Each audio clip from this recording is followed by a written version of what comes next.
या आहेत मंडळी लग्नाच्या पत्रिका आणि आता मला जरा लग्नाची तयारी वगैरे करावं लागेल.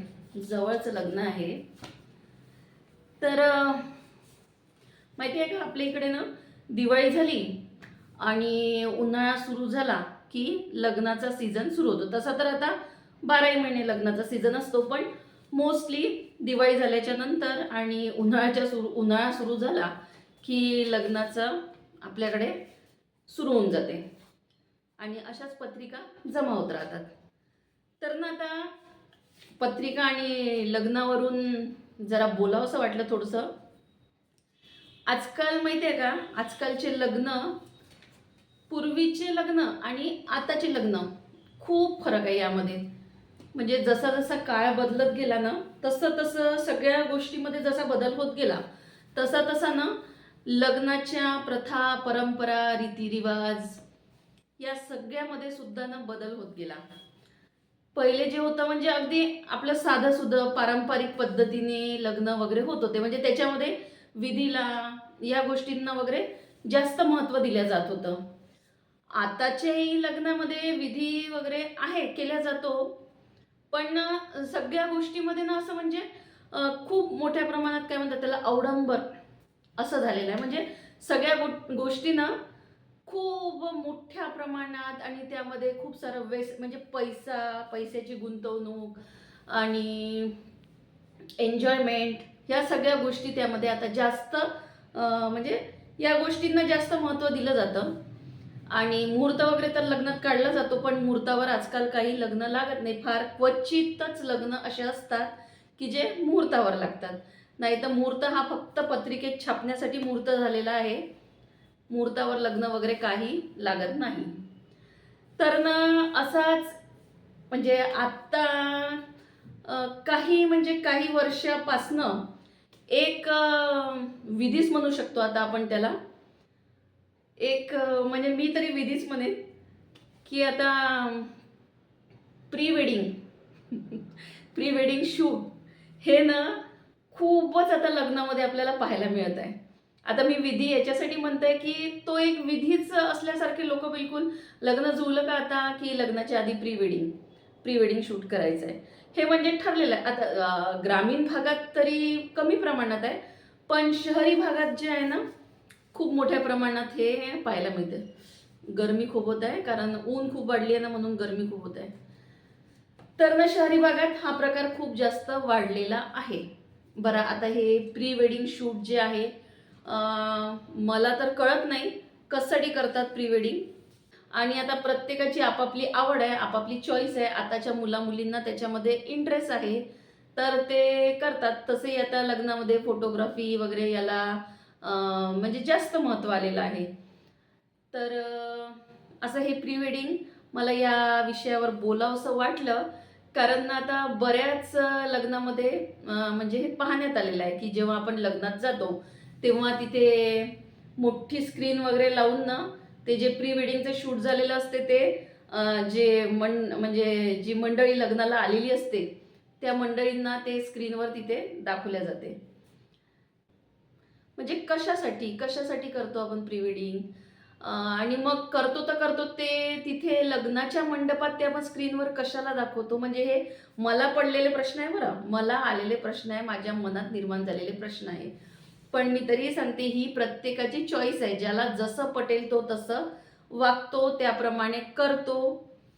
पण एक मी माझं मत मांडत आहे आणि तुम्ही म्हणाल नाहीतर ही प्रत्येक गोष्टी म्हणजे प्रत्येक व्हिडिओमध्ये असं काहीतरी सांगते, असं काहीतरी बोलते, पण मी जे बोलते ना ती रिॲलिटी आहे, ती वास्तविकता आहे. हे चित्र म्हणजे जे मी मांडते ना नेहमी व्हिडिओमध्ये, ती परिस्थिती खरी असते. तर ना आता मला काय वाटते, प्री वेडिंग तुम्ही करता, ठीक आहे, करता तुमची म्हणजे बऱ्याच जणांचं म्हणणं आहे की लग्न आपण एकचदा करतो, तर ते काही मुवमेंट्स, ते क्षण, ते म्हणजे ते काय ते क्षणच म्हणा आपण की जे कॅप्चर करून ठेवायचे असतात त्यांना. तर ठीक आहे, तुम्हाला प्री वेडिंग करायचं आहे, तुम्हाला आवड आहे, तुम्हाला लग्न एकचदा होते आपलं, तर त्या सगळ्या गोष्टी आपल्याला कॅप्चर करायच्या आहे, ठीक आहे, बरं तुम्ही करा.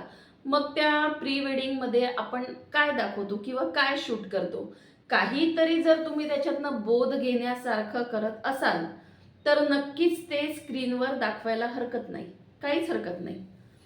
पण त्यामधनं असं काहीच जर घेण्यासारखं नसेल तर ते उगाच स्क्रीनवर दाखवण्यात आणि जिथे मानवाईक मंडळी असतात, ज्येष्ठ मंडळी असतात, अशा ठिकाणी खरंच सांगू का ते कधी कधी बघायला नकोस वाटते. तर असं हे प्री वेडिंग जे आहे ना, जर तुम्ही खरंच त्यामधनं काहीतरी काहीतरी तुम्ही त्यामधनं बोध देत असाल, काहीतरी चांगलं दाखवत असाल तर नक्कीच दाखवा. नाहीतर मग आहे ते प्री वेडिंग, ती मुलगी पळते आहे, शेताच्या धुऱ्या-धुऱ्याने ती धावते आहे, तिच्या मागे मुलगा पळतोय आणि मग कुठेतरी नाल्याच्या, नदीच्या काठी कुठेतरी ते बसलेले आहे. मग धावता-धावता मध्येच एखाद्या झाडामागे ते गायब होतात. असं वगैरे जे दाखवतात, तर ते खरंच तिथे त्या स्क्रीनवर दाखवून काय काय म्हणजे काय सिद्ध करायचं आहे असं मला वाटते. तर तुम्हाला प्री वेडिंग करायचं आहे नक्कीच करा, पण ते ना तुम्ही तुमच्यापुरतं मर्यादित ठेवा. तुमच्या आठवणी आहे, तुमचे गोड क्षण आहे ना, तर ते क्षण ना तुम्ही तुमच्या जवळ ठेवा. त्याला इतक्या म्हणजे भर मंडपात सगळ्यांसमोर त्याला दाखवायची काही आवश्यकता आहे असं मला तरी नाही वाटत. आणि जर तुम्ही त्यातनं काहीतरी चांगलं दाखवू इच्छित असाल तर नक्कीच दाखवा. पण खरं सांगू का, म्हणजे जी मानवाईक ज्येष्ठ मंडळी आहे ना, जी आत्ताच्या पिढीतली जी आहे, आत्ताच्या काळातले जे आहे, त्यांना ह्या गोष्टी सगळ्या पचू शकतात. पण जी आपली जुनी मंडळी आहे आणि लग्नामध्ये जुनी मंडळी ही असतेच बिलकुल, मानवाईक मंडळी ही असतेच. त्याच्यामुळे ना त्यांना हा विषय न पटण्यासारखा आहे आणि तो त्यांच्या चर्चेचा विषय बनतो. बाई तिथे गेली होती त्या लग्नात, तिथे असंच होतं, ते स्क्रीनवर तसेच दाखवत होते, ते पळत होते एकमेकांच्या मागे, असं वगैरे ते होतो, हा चर्चेचा विषय होतो. तर तुम्ही ते करताय ना, तर तुम्ही तुमच्यापुरतं मर्यादित ठेवा. तुम्ही त्याची जे काही आहे रेकॉर्ड करून ठेवा, सीडी बनवून ठेवा. तुम्ही जे काही तुम्हाला वाटेल तेव्हा तुम्ही पहा, तुम्ही तुमच्या घरच्या लोकांसोबत पहा. पण एवढ्या मोठ्या स्क्रीनवर दाखवण्याची काही आवश्यकता आहे असं मला तरी नाही वाटत. आणि नक्कीच दाखवा, जर तुम्ही त्यातनं काहीतरी चांगला संदेश देत असाल, चांगलं काहीतरी करत असाल तर नक्कीच दाखवा असं मला वाटतं. किंवा तुम्ही खूप सुंदर निसर्ग वगैरे दाखवत आहात त्याच्यातनं तर नक्कीच दाखवा. पण जे गरजेचं नाही ते जर त्यामध्ये असेल तर ते पाहण्यात बऱ्याच लोकांना इंटरेस्ट नसतो. तर असा हा विषय म्हणजे मला मला असं वाटते, हे माझं मत आहे, मी स्पष्टपणे मांडलेलं आहे. तर ज्याला पटत असेल त्यांनी ते नक्की स्वीकारावं आणि ज्याला नसेल पटत तर तुम्ही सोडून देऊ शकता. कारण प्रत्येकाला व्यक्ती स्वातंत्र्य आहे, प्रत्येकजण आपापल्या परीने विचार करतो, प्रत्येकाला जे आवडेल पटेल तो त्या गोष्टी करू शकतो. कारण व्यक्ती स्वातंत्र्य सगळ्याला आहे, हे माझं मत आहे. म्हणून कोणालाच बंधनकारक नाही आहे. फक्त गोष्ट पटली तर घ्या, नाही पटली तर सोडून द्या असा हा विषय आहे. आणि त्या पत्रिकेवरून आता मला हे आठवलं म्हणून म्हटलं चला या विषयावर पण आपण बोलूया. तर तुमचं काय मत आहे, तुम्हाला काय वाटते, तुम्ही माझ्या मताशी सहमत आहात नाही आहात, तुम्ही हे सगळं मला कमेंट्स बॉक्समध्ये कमेंटद्वारे कळवू शकता. तर धन्यवाद.